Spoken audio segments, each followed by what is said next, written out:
I'm still So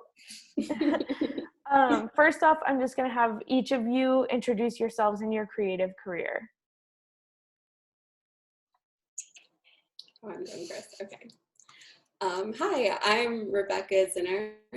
I am a burgeoning artist, definitely focused more on nonfiction, interdisciplinary arts. I work in a number of different mediums, primarily video and photography, mostly all having to do with real-world events, nonfiction.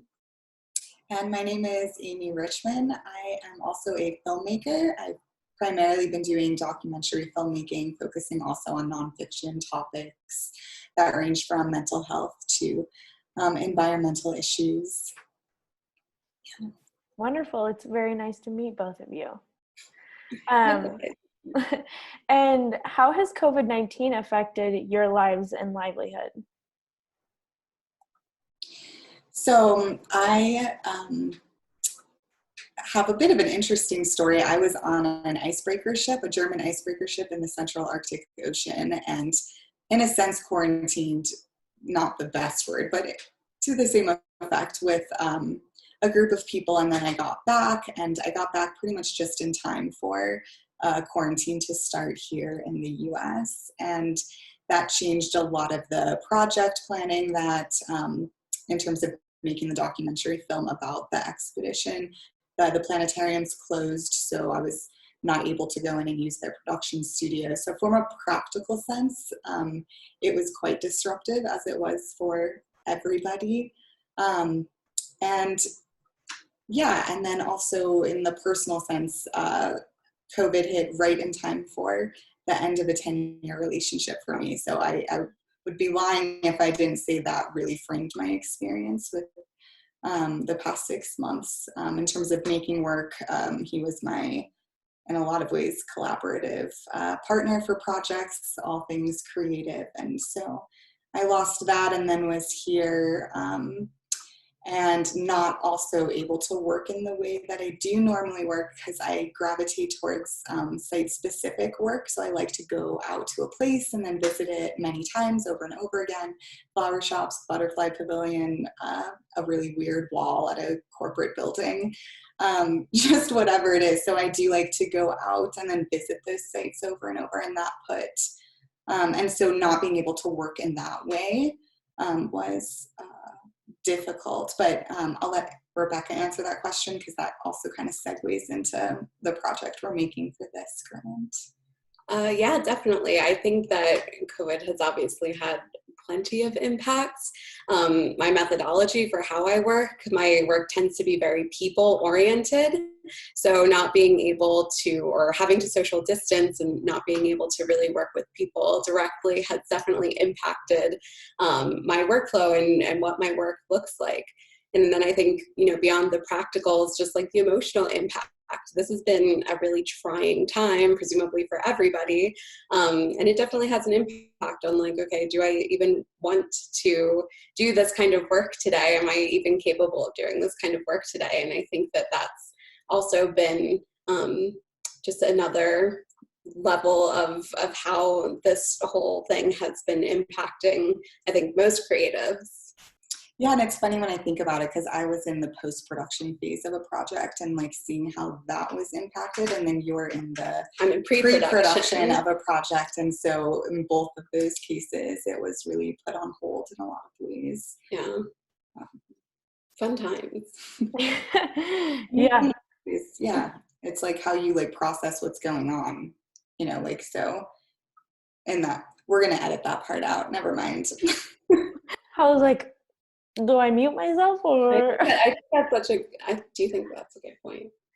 Well, we always have the anything else you'd like to share at the end part, but okay, it's whatever you guys want.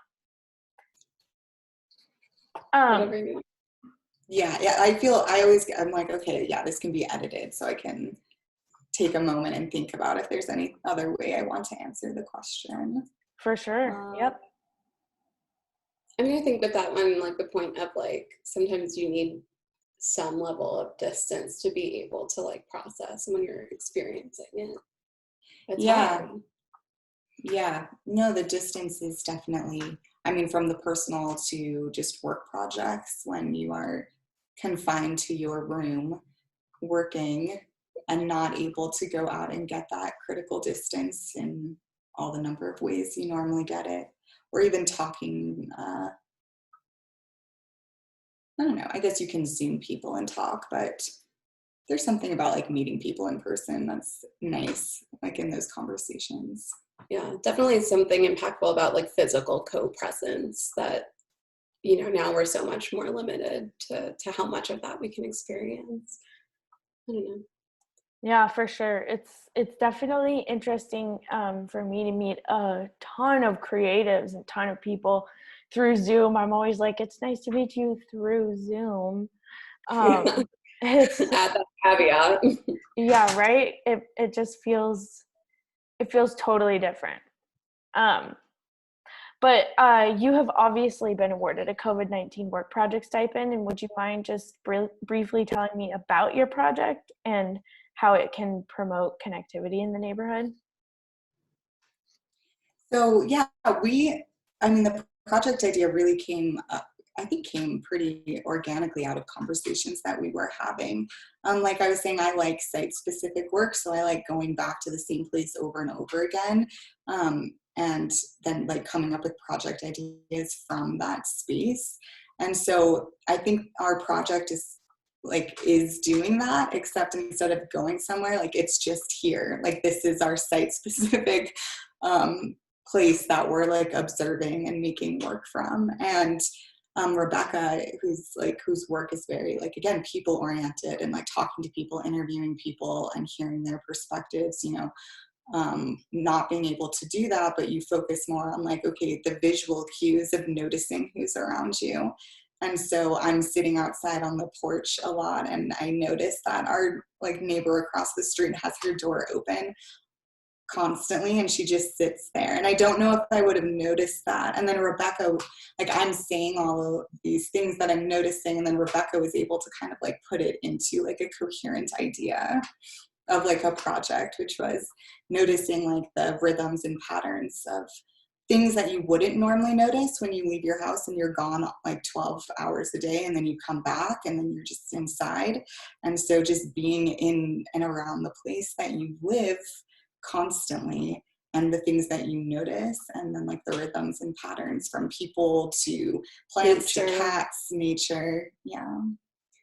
Yeah, so I mean, definitely everything that Amy said, a lot of this just kind of originated from our conversations and what we were observing. And I think the big thrust of our project is going to be, yeah, like what do you observe? Where does your mind maybe go when all of the busyness of life is kind of taken away, and you're, you know, what do you do with what's left? So because of that, we kind of shifted to a more observational mode for this project. We're planning to do a 360 degree video montage that's basically placing us in a dome virtually, so that we can really sit in, you know, where we are and like what we can observe. And we've kind of placed some creative constraints on ourselves. We're planning to do it in a 24-hour cycle, grab like a minute of footage from every hour, and kind of, you know, really just like have us sit in these places and in these moments, and, you know, see what we see, kind of like a forced perspective of what we've been experiencing just in this little media bubble. Yeah, and to see if we can capture it.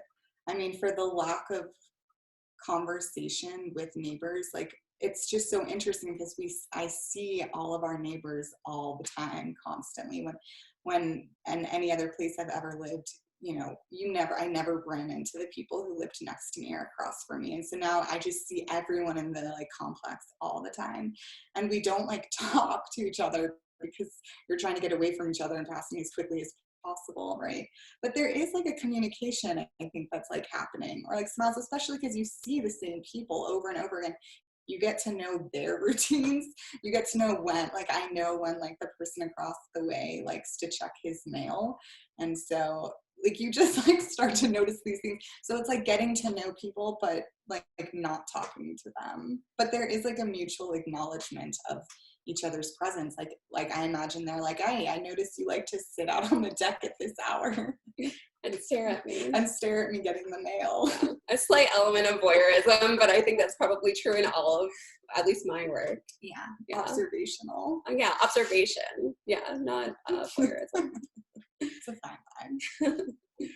I love that project. I think it's really interesting how it is like specific to a space, but it's also very like communal because we're all experiencing this like introspective period of time. Yeah, it's very interesting. I love it.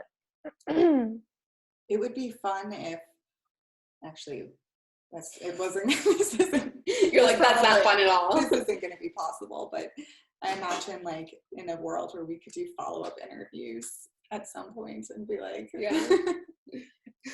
yeah we noticed this. How did this what did you notice? Yeah, it'd be very fun. Excuse me.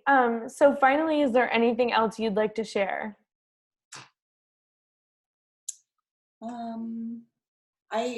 I guess and for the project, I do think like it's really cool, so I want to bring it up again, like Rebecca's idea to formalize it within a 24-hour time period, because again, we're looking at like cycles and rhythms of, even sitting at this table looking out the window, like I wouldn't know if I would necessarily notice the cat that runs by or the flat. I probably would notice, but there's things like that you do notice more, or that you notice in a different way. It's not just in the periphery of your mind, like I have to get to work.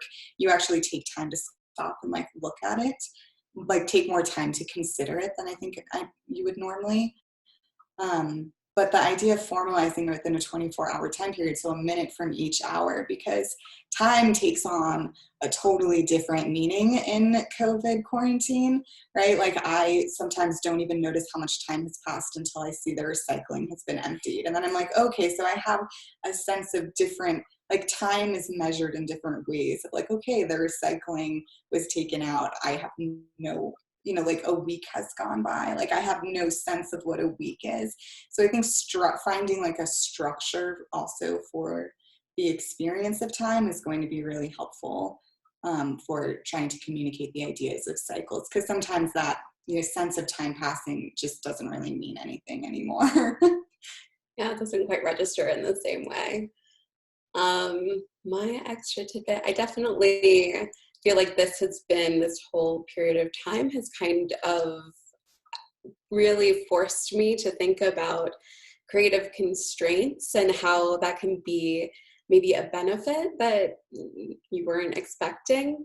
Obviously it's a real disappointment. I'm disappointed that I can't start my film and start interviewing people, but I still want to keep working and still processing this time through art.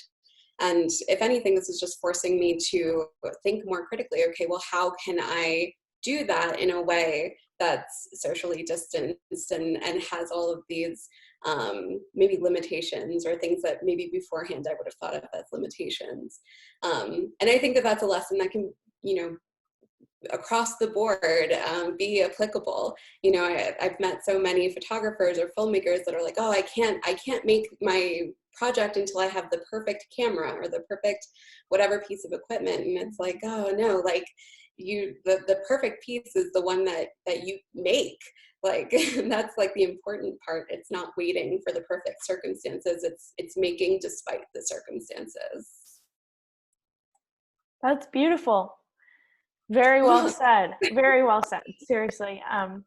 That's like what I've been so interested in, is how people are making things happen. And yeah, that just perfectly states my feelings.